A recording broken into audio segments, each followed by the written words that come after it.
ಸುಮಾರು 16 ವರ್ಷದ ಒಬ್ಬ ಯುವ ಫಕೀರ್ ಇದ್ದಕ್ಕಿದ್ದಂತೆ ಶಿರ್ಡಿ ಎಂಬ ಪುಟ್ಟ ಹಳ್ಳಿಯಲ್ಲಿ ಕಾಣಿಸಿಕೊಂಡರು.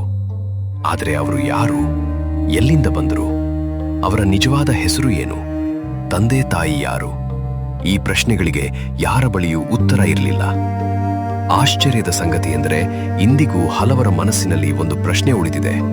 ಸಾಯಿಬಾಬಾ ಮೂಲತಃ ಮುಸ್ಲಿಮರಾಗಿದ್ದರಾ ಅಥವಾ ಹಿಂದೂ ಧರ್ಮಕ್ಕೆ ಮತಾಂತರಗೊಂಡವರಾ? ಈ ಪ್ರಶ್ನೆಯ ಹಿಂದಿರುವ ನಿಜವಾದ ಸತ್ಯವೇನು? ಇತಿಹಾಸ ಏನು ಹೇಳುತ್ತದೆ? ಬನ್ನಿ, ಈ ವಿಡಿಯೋದಲ್ಲಿ ಶಿರ್ಡಿ ಸಾಯಿಬಾಬಾರ ಜನನ, ಜೀವನ ಮತ್ತು ಈ ಎಲ್ಲ ಪ್ರಶ್ನೆಗಳ ಹಿಂದಿರುವ ಸಂಪೂರ್ಣ ಮಾಹಿತಿಯನ್ನು ತಿಳಿದುಕೊಳ್ಳೋಣ. ಶಿರ್ಡಿಗೆ ಬಂದ ನಂತರ ಆ ಯುವ ಫಕೀರ್ ಹಳ್ಳಿಯ ಹೊರಭಾಗದಲ್ಲಿದ್ದ ಒಂದು ದೊಡ್ಡ ಬೇವಿನ ಮರದ ಕೆಳಗೆ ನೆಲೆಸಿದರು. ಬೆಳಗ್ಗಿನಿಂದ ಸಂಜೆವರೆಗೆ ಅಲ್ಲಿಯೇ ಮೌನವಾಗಿ ಕುಳಿತು ಗಾಢ ಧ್ಯಾನದಲ್ಲಿ ಮಗ್ನರಾಗುತ್ತಿದ್ದರು. ಬಿಸಿಲಾಗಲಿ, ಮಳೆಯಾಗಲಿ, ಕಡು ಚಳಿಯಾಗಲಿ ಯಾವುದಕ್ಕೂ ಅವರು ಕಿಂಚಿತ್ತೂ ವಿಚಲಿತರಾಗುತ್ತಿರಲಿಲ್ಲ.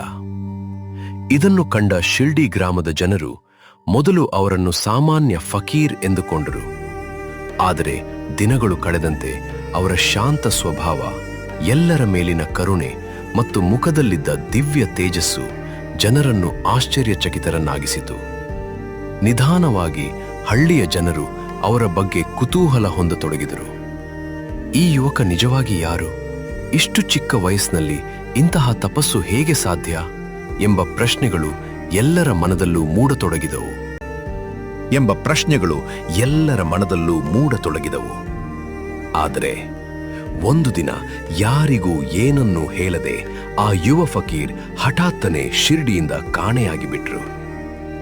ಅವರು ಎಲ್ಲಿಗೆ ಹೋದರು, ಏಕೆ ಹೋದರು ಎಂಬುದು ಯಾರಿಗೂ ತಿಳಿಯಲಿಲ್ಲ. ಹಲವು ವರ್ಷಗಳ ನಂತರ ಅವರು ಮತ್ತೆ ಶಿರ್ಡಿಗೆ ಮರಳಿದರು. ಕೆಲವು ವರ್ಷಗಳ ನಂತರ ಧೂಪ್ಖೇಡಾ ಗ್ರಾಮದ ಚಾಂದ್ ಪಾಟೀಲ್ ಅವರ ಸಂಬಂಧಿಯ ಮದುವೆ ಮೆರವಣಿಗೆಯೊಂದಿಗೆ ಆ ಯುವ ಫಕೀರ್ ಮತ್ತೊಮ್ಮೆ ಶಿರ್ಡಿಗೆ ಬಂದರು. ಮದುವೆಯ ಮೆರವಣಿಗೆ ಶಿರ್ಡಿಯ ಖಂಡೋಬಾ ದೇವಸ್ಥಾನದ ಬಳಿ ತಲುಪಿದಾಗ ಅಲ್ಲಿನ ಪೂಜಾರಿ ಮಾಲ್ಸಾಪತಿಯವರು ಆ ಯುವ ಫಕೀರನ್ನು ನೋಡಿದ ಕ್ಷಣವೇ ಭಕ್ತಿಭಾವದಿಂದ ಯಾ ಸಾಯಿ ಎಂದು ಕರೆದರು. ಸಾಯಿ ಎಂಬ ಪದಕ್ಕೆ ಸಂತ, ಸದ್ಗುರು ಅಥವಾ ಪೂಜ್ಯ ಆಧ್ಯಾತ್ಮಿಕ ವ್ಯಕ್ತಿ ಎಂಬ ಅರ್ಥವಿದೆ. ಮಾಲ್ಸಾಪತಿಯವರು ಗೌರವದಿಂದ ಉಚ್ಚರಿಸಿದ ಆ ಒಂದು ಪದವೇ ಆ ಯುವ ಫಕೀರ್ರ ಹೊಸ ಗುರುತಾಯಿತು. ಆ ದಿನದಿಂದ ಶಿರ್ಡಿಯ ಜನರು ಅವರನ್ನು ಸಾಯಿ ಎಂದು ಕರೆಯಲು ಆರಂಭಿಸಿದರು. ನಂತರ ಗೌರವ ಸೂಚಕವಾಗಿ ಬಾಬಾ ಎಂಬ ಪದ ಸೇರಿ ಅವರು ಸಾಯಿಬಾಬಾ ಎಂಬ ಹೆಸರಿನಿಂದ ಪ್ರಸಿದ್ಧರಾದರು. ಸಾಯಿಬಾಬಾ ಶಿರ್ಡಿಯಲ್ಲಿ ನೆಲೆಸಿದ ನಂತರ ಅವರ ಬಗ್ಗೆ ಗ್ರಾಮದ ಜನರಲ್ಲಿ ಕುತೂಹಲ ದಿನದಿಂದ ದಿನಕ್ಕೆ ಹೆಚ್ಚಾಗತೊಡಗಿತು. ಈ ಬಾಬಾ ಯಾರು? ಇವರ ಹಿನ್ನೆಲೆ ಏನು? ಯಾವ ಧರ್ಮದವರು? ಇವರ ತಂದೆ ತಾಯಿ ಯಾರು ಎಂಬ ಪ್ರಶ್ನೆಗಳು ಎಲ್ಲರ ಮನದಲ್ಲೂ ಮೂಡಿದವು. ಹಲವರು ನೇರವಾಗಿ ಸಾಯಿಬಾಬಾರನ್ನೇ ಈ ಪ್ರಶ್ನೆಗಳನ್ನು ಕೇಳುತ್ತಿದ್ದರು. ಆದರೆ ಅವರು ತಮ್ಮ ಜನ್ಮ, ಕುಟುಂಬ ಅಥವಾ ಧರ್ಮದ ಬಗ್ಗೆ ಎಂದಿಗೂ ಸ್ಪಷ್ಟ ಉತ್ತರ ನೀಡಲಿಲ್ಲ. ಬದಲಾಗಿ ಸಬ್ಕಾ ಮಾಲಿಕ್ ಏಕ್ ಎಂಬ ಮಾತುಗಳನ್ನು ಮಾತ್ರ ಹೇಳುತ್ತಿದ್ದರು. ಅವರ ದೃಷ್ಟಿಯಲ್ಲಿ ಎಲ್ಲ ಧರ್ಮಗಳ ದೇವರು ಒಬ್ಬನೇ. ಈ ಕಾರಣದಿಂದಲೇ ಕೆಲವರು ಅವರನ್ನು ಹಿಂದೂ ಸಂತ ಎಂದು ನಂಬಿದರೆ ಮತ್ತು ಕೆಲವರು ಮುಸ್ಲಿಂ ಫಕೀರ್ ಎಂದು ಭಾವಿಸಿದರು. ದಿನಗಳು ಕಳೆಯುತ್ತಿದ್ದಂತೆ ಶಿರ್ಡಿಯ ಜನರಿಗೆ ಸಾಯಿಬಾಬಾರ ಬಗ್ಗೆ ಇನ್ನಷ್ಟು ಕುತೂಹಲ ಮೂಡಿತು. ಅವರು ಪ್ರತಿದಿನವೂ ಅದೇ ಬೇವಿನ ಮರದ ಕೆಳಗೆ ಕುಳಿತು ಧ್ಯಾನ ಮಾಡುತ್ತಿದ್ದರು. ಒಂದು ದಿನ ಕೆಲ ಗ್ರಾಮಸ್ಥರು ಅವರ ಬಳಿ ಬಂದು ವಿನಯದಿಂದ ಕೇಳಿದರು, ಬಾಬಾ, ನೀವು ಯಾವಾಗಲೂ ಈ ಬೇವಿನ ಮರದ ಕೆಳಗೆ ಏಕೆ ಕುಳಿತುಕೊಳ್ಳುತ್ತೀರಿ? ಈ ಸ್ಥಳದಲ್ಲಿ ಏನಾದರೂ ವಿಶೇಷವಿದೆಯೇ ಎಂದು ಜನರು ಪ್ರಶ್ನೆ ಮಾಡಿದರು. ಸಾಯಿಬಾಬಾ ಶಾಂತವಾಗಿ ಉತ್ತರಿಸಿದರು, ಇದು ನನ್ನ ಗುರುಗಳ ಪವಿತ್ರ ಸ್ಥಳ.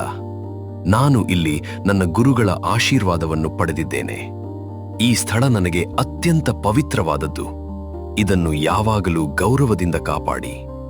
ಸಾಯಿಬಾಬಾರ ಈ ಮಾತುಗಳನ್ನು ಕೇಳಿದ ಗ್ರಾಮಸ್ಥರಿಗೆ ಆ ಬೇವಿನ ಮರದ ಮಹತ್ವ ಅರ್ಥವಾಯಿತು. ನಂತರ ಕೆಲವರು ಆ ಸ್ಥಳವನ್ನು ಸ್ವಚ್ಛಗೊಳಿಸಲು ಆರಂಭಿಸಿದರು. ಕೆಲವರು ಆ ಬೇವಿನ ಮರದ ಕೆಳಗೆ ಏನಿದೆ ಎಂದು ತಿಳಿಯಲು ನೆಲವನ್ನು ಅಗೆದರು. ಅವರು ಅಗೆದಾಗ ಅಲ್ಲಿ ಒಂದು ಭೂಗತ ಗುಹೆ, ಅದರೊಳಗೆ ಬೆಳಗುತ್ತಿದ್ದ 4 ದೀಪಗಳು, ಜಪಮಾಲೆಗಳು ಮತ್ತು ಧ್ಯಾನಕ್ಕೆ ಸಂಬಂಧಿಸಿದ ಕೆಲವು ಪವಿತ್ರ ವಸ್ತುಗಳು ಕಂಡುಬಂದವು ಎಂದು ಭಕ್ತರ ಪರಂಪರೆಯ ಕಥೆಗಳು ಹೇಳುತ್ತವೆ. ಈ ದೃಶ್ಯವನ್ನು ಕಂಡ ಗ್ರಾಮಸ್ಥರು ಬೆರಗಾದರು. ಆಗ ಸಾಯಿಬಾಬಾ ಶಾಂತವಾಗಿ ಹೇಳಿದರು, ಇದು ನನ್ನ ಗುರುಗಳ ಪವಿತ್ರ ಸ್ಥಾನ. ಇದನ್ನು ಯಾರೂ ಮುಟ್ಟಬೇಡಿ. ಇದ್ದ ಹಾಗೆಯೇ ಮುಚ್ಚಿ ಗೌರವದಿಂದ ಕಾಪಾಡಿ. ಸಾಯಿಬಾಬಾರ ಮಾತಿನಂತೆ ಗ್ರಾಮಸ್ಥರು ಆ ಸ್ಥಳವನ್ನು ಮತ್ತೆ ಮುಚ್ಚಿದರು.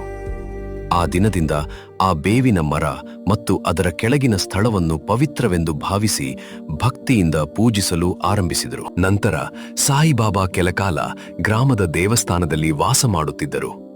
ಆದರೆ ಅವರ ಉಡುಪು ಮತ್ತು ಜೀವನ ಶೈಲಿ ಫಕೀರ್ನಂತಿದ್ದ ಕಾರಣ ಕೆಲವರು ಅದನ್ನು ವಿರೋಧಿಸಿದರು.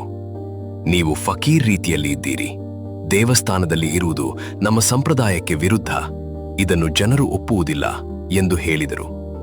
ಇದನ್ನು ಕೇಳಿದ ಸಾಯಿಬಾಬಾ ಯಾರೊಂದಿಗೂ ವಾದ ಮಾಡಲಿಲ್ಲ. ಯಾವುದೇ ಮಾತನ್ನೂ ಆಡದೆ ಶಾಂತವಾಗಿ ಅಲ್ಲಿಂದ ಹೊರಟರು. ನಂತರ ಗ್ರಾಮದ ಹೊರಭಾಗದಲ್ಲಿದ್ದ ಒಂದು ಪಾಳು ಬಿದ್ದ ಹಳೆಯ ಮಸೀದಿಗೆ ತೆರಳಿ ಅಲ್ಲಿಯೇ ವಾಸಿಸಲು ಆರಂಭಿಸಿದರು.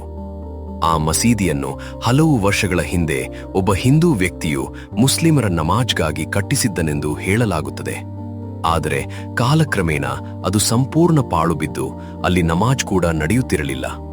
ಅಂತಹ ನಿರ್ಜನವಾಗಿದ್ದ ಆ ಮಸೀದಿಯನ್ನೇ ಸಾಯಿಬಾಬಾ ತಮ್ಮ ವಾಸಸ್ಥಳವನ್ನಾಗಿ ಮಾಡಿಕೊಂಡರು. ನಂತರ ಸಾಯಿಬಾಬಾ ಆ ಪಾಳು ಬಿದ್ದ ಮಸೀದಿಗೆ ದ್ವಾರಕಾಮಾಯಿ ಎಂದು ಹೆಸರು ಇಟ್ಟರು. ಅಲ್ಲಿ ಅವರು ಸದಾ ಒಂದು ಪವಿತ್ರ ಧೂನಿ ಅಗ್ನಿಕುಂಡವನ್ನು ಉರಿಯುತ್ತಿಟ್ಟಿದ್ದರು. ಆ ಧೂನಿಯಿಂದ ದೊರೆಯುವ ಪವಿತ್ರ ಬೂದಿಯನ್ನು ಉದಿ ಎಂದು ಕರೆಯಲಾಗುತ್ತಿತ್ತು. ಸಾಯಿಬಾಬಾ ತಮ್ಮನ್ನು ಭೇಟಿ ಮಾಡಲು ಬರುವ ಭಕ್ತರಿಗೆ ಆ ಉದಿಯನ್ನು ಆಶೀರ್ವಾದವಾಗಿ ನೀಡುತ್ತಿದ್ದರು. ಭಕ್ತರ ನಂಬಿಕೆಯ ಪ್ರಕಾರ ಆ ಉದಿಯಿಂದ ಅನೇಕ ರೋಗಗಳು ಗುಣಮುಖವಾದವು, ಕಷ್ಟಗಳು ದೂರವಾದವು. ನಂತರ ಪ್ರತಿದಿನ ಸಂಜೆ ಸಾಯಿಬಾಬಾ ದ್ವಾರಕಾಮಾಯಿಯಿಂದ ಚಾವಡಿಗೆ ತೆರಳಿ ಅಲ್ಲಿಯೇ ವಿಶ್ರಾಂತಿ ಪಡೆಯುತ್ತಿದ್ದರು. ಅವರು ಚಾವಡಿಗೆ ಹೋಗುವ ಸಮಯ ಬಂದಾಗ ಗ್ರಾಮಸ್ಥರು ಭಜನೆ ಕೀರ್ತನೆಗಳನ್ನು ಹಾಡುತ್ತಾ ಆರತಿ ಬೆಳಗುತ್ತಾ ಅಪಾರ ಭಕ್ತಿಯಿಂದ ಅವರನ್ನು ಮೆರವಣಿಗೆಯಾಗಿ ಕರೆದುಕೊಂಡು ಹೋಗುತ್ತಿದ್ದರು. ಸಾಯಿಬಾಬಾರ ಸರಳ ಜೀವನ, ಕರುಣೆ ಮತ್ತು ಎಲ್ಲರನ್ನೂ ಸಮಾನವಾಗಿ ಕಾಣುವ ಗುಣದಿಂದ ಜನರು ಅವರನ್ನು ಅಪಾರವಾಗಿ ಪ್ರೀತಿಸುತ್ತಿದ್ದರು. ಅವರ ದಿನಚರಿಯು ತುಂಬಾ ಸರಳವಾಗಿತ್ತು. ಪ್ರತಿದಿನ ಭಿಕ್ಷೆ ಬೇಡಿ ಆಹಾರವನ್ನು ಸಂಗ್ರಹಿಸುವುದು, ಭಕ್ತರಿಗೆ ಉದಿ ನೀಡಿ ಆಶೀರ್ವದಿಸುವುದು ಮತ್ತು ರಾತ್ರಿ ಚಾವಡಿಯಲ್ಲಿ ವಿಶ್ರಾಂತಿ ಪಡೆಯುವುದು ಅವರ ನಿತ್ಯದ ಜೀವನವಾಗಿತ್ತು. ಅತ್ಯಂತ ವಿಶೇಷವಾದ ಸಂಗತಿಯೆಂದರೆ ಹಿಂದೂ ಮತ್ತು ಮುಸ್ಲಿಂ ಎರಡೂ ಧರ್ಮದ ಜನರು ಸಾಯಿಬಾಬಾರನ್ನು ಸಮಾನ ಭಕ್ತಿಯಿಂದ ಚಾವಡಿಗೆ ಕರೆದುಕೊಂಡು ಹೋಗುತ್ತಿದ್ದರು. ಆದರೆ ಇದರಿಂದ ಇಂದಿಗೂ ಅನೇಕರ ಮನದಲ್ಲಿ ಒಂದು ಪ್ರಶ್ನೆ ಉಳಿದಿದೆ: ಸಾಯಿಬಾಬಾ ನಿಜವಾಗಿಯೂ ಹಿಂದೂವರ ಅಥವಾ ಮುಸ್ಲಿಮರ? ಬನ್ನಿ ಈಗ ಅದರ ಹಿಂದಿರುವ ಸತ್ಯವನ್ನು ತಿಳಿದುಕೊಳ್ಳೋಣ. ದಿನಗಳು ಕಳೆದಂತೆ ಶಿರಡಿಯ ಜನರ ಮನಸ್ಸಿನಲ್ಲಿ ಒಂದು ದೊಡ್ಡ ಪ್ರಶ್ನೆ ಕಾಡತೊಡಗಿತು. ಈ ಸಾಯಿಬಾಬಾ ಯಾರು? ಇವರು ಸಾಮಾನ್ಯ ಫಕೀರನ, ಮಹಾನ್ ಹಿಂದೂ ಸಂತನ ಅಥವಾ ದೇವರ ಅವತಾರನ ಎಂದು ಎಲ್ಲೆಡೆ ಚರ್ಚೆ ಆರಂಭವಾಯಿತು. ಆ ಸಮಯದಲ್ಲಿ ಹಿಂದೂ ಮತ್ತು ಮುಸ್ಲಿಂ ಸಮುದಾಯಗಳ ನಡುವೆ ಧಾರ್ಮಿಕ ಭಿನ್ನಾಭಿಪ್ರಾಯಗಳು ಇದ್ದವು. ಆದ್ದರಿಂದ ಎಲ್ಲರೂ ಸಾಯಿಬಾಬಾರ ನಿಜವಾದ ಧರ್ಮವನ್ನು ತಿಳಿಯಲು ಪ್ರಯತ್ನಿಸಿದರು. ಅವರ ವೇಷಭೂಷಣ ನೋಡಿದರೆ ಅವರು ಮುಸ್ಲಿಂ ಫಕೀರ್ನಂತೆ ಕಾಣುತ್ತಿದ್ದರು. ಅವರು ಮಸೀದಿಯಲ್ಲಿ ವಾಸ ಮಾಡುತ್ತಿದ್ದರು. ಊಟ ಮಾಡುವ ಮೊದಲು ದೇವರನ್ನು ಸ್ಮರಿಸಿ ಪ್ರಾರ್ಥನೆ ಮಾಡುತ್ತಿದ್ದರು. ಸೂಫಿ ಸಂಪ್ರದಾಯದ ಕ್ವಾಲಿ ಹಾಡುಗಳನ್ನು ಕೇಳುವುದನ್ನು ಇಷ್ಟಪಡುತ್ತಿದ್ದರು. ಇದನ್ನು ನೋಡಿ ಅನೇಕರು ಸಾಯಿಬಾಬಾ ಮುಸ್ಲಿಂ ಫಕೀರ್ ಎಂದು ನಂಬತೊಡಗಿದರು. ಆದರೆ ಮತ್ತೊಂದೆಡೆ ಸಾಯಿಬಾಬಾರ ಜೀವನದಲ್ಲಿ ಹಿಂದೂ ಸಂಪ್ರದಾಯದ ಅನೇಕ ಅಂಶಗಳು ಕಂಡುಬರುತ್ತಿದ್ದವು. ಅವರ ಕಿವಿ ಹಿಂದೂ ಸಂಪ್ರದಾಯದಂತೆ ಚುಚ್ಚಿಸಲಾಗಿತ್ತು. ಅವರು ಮಸೀದಿಯಲ್ಲಿಯೇ ರಾಮ, ಕೃಷ್ಣ ಮತ್ತು ವಿಠ್ಠಲನ ಭಜನೆಗಳನ್ನು ಮಾಡಿಸುತ್ತಿದ್ದರು. ಧೂನಿ ಬೆಳಗಿಸಿ ಅದರ ಉದಿಯನ್ನು ಭಕ್ತರಿಗೆ ನೀಡುತ್ತಿದ್ದರು. ರಾಮನವಮಿ ಸೇರಿದಂತೆ ಹಿಂದೂ ಹಬ್ಬಗಳನ್ನು ಆಚರಿಸುವಂತೆಯೇ ಮುಸ್ಲಿಮರ ಹಬ್ಬಗಳಿಗೂ ಸಮಾನ ಗೌರವ ನೀಡುತ್ತಿದ್ದರು.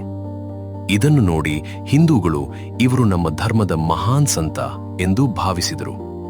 ಹೀಗಾಗಿ ಹಿಂದೂಗಳು ಅವರನ್ನು ಹಿಂದೂ ಎಂದು, ಮುಸ್ಲಿಮರು ಅವರನ್ನು ಮುಸ್ಲಿಂ ಎಂದು ನಂಬಿದರು. ಆದರೆ ಸಾಯಿಬಾಬಾ ಮಾತ್ರ ಈ ಎರಡೂ ಧರ್ಮಗಳ ಗಡಿಯನ್ನು ಮೀರಿದವರಾಗಿದ್ದರು. ಅವರು ಎಂದಿಗೂ ನಿಮ್ಮ ಧರ್ಮವನ್ನು ಬದಲಾಯಿಸಿ ಎಂದು ಹೇಳಲಿಲ್ಲ. ಬದಲಾಗಿ ಧರ್ಮ ಬದಲಾಯಿಸಿದರೆ ಆತ್ಮತ ಶುದ್ಧಿಯಾಗುವುದಿಲ್ಲ. ದೇವರ ಮೇಲಿನ ನಿಜವಾದ ಭಕ್ತಿ, ಪ್ರೀತಿ ಮತ್ತು ಸೇವೆಯೇ ಮುಖ್ಯ ಎಂದು ಉಪದೇಶಿಸುತ್ತಿದ್ದರು. ಅವರ ಜೀವನವೇ ಒಂದು ಸಂದೇಶವಾಗಿತ್ತು. ಸಬ್ಕಾ ಮಾಲಿಕ್ ಏಕ್, ಅಂದರೆ ದೇವರು ಒಬ್ಬನೇ, ಮಾರ್ಗಗಳು ಮಾತ್ರ ಬೇರೆ ಎಂದು ಅವರು ಸಾರಿದರು. ಇದೇ ಕಾರಣಕ್ಕೆ ಇಂದಿಗೂ ಹಿಂದೂ, ಮುಸ್ಲಿಂ ಸೇರಿದಂತೆ ಎಲ್ಲ ಧರ್ಮದ ಜನರು ಸಾಯಿಬಾಬಾರನ್ನು ಸಮಾನ ಭಕ್ತಿಯಿಂದ ಪೂಜಿಸುತ್ತಾರೆ. ಸಾಯಿಬಾಬಾರ ಉಪದೇಶಗಳಲ್ಲಿ ಅತ್ಯಂತ ಪ್ರಮುಖವಾದವು ಶ್ರದ್ಧೆ ಮತ್ತು ಸಬೂರಿ. ಈ ಎರಡು ಪದಗಳಲ್ಲೇ ಅವರು ಜೀವನದ ಸಾರವನ್ನು ಅಡಗಿಸಿದ್ದರು. ಶ್ರದ್ಧೆ ಎಂದರೆ ದೇವರ ಮೇಲಿನ ಅಚಲವಾದ ನಂಬಿಕೆ. ಸಬೂರಿ ಎಂದರೆ ತಾಳ್ಮೆ ಮತ್ತು ಸಹನೆ.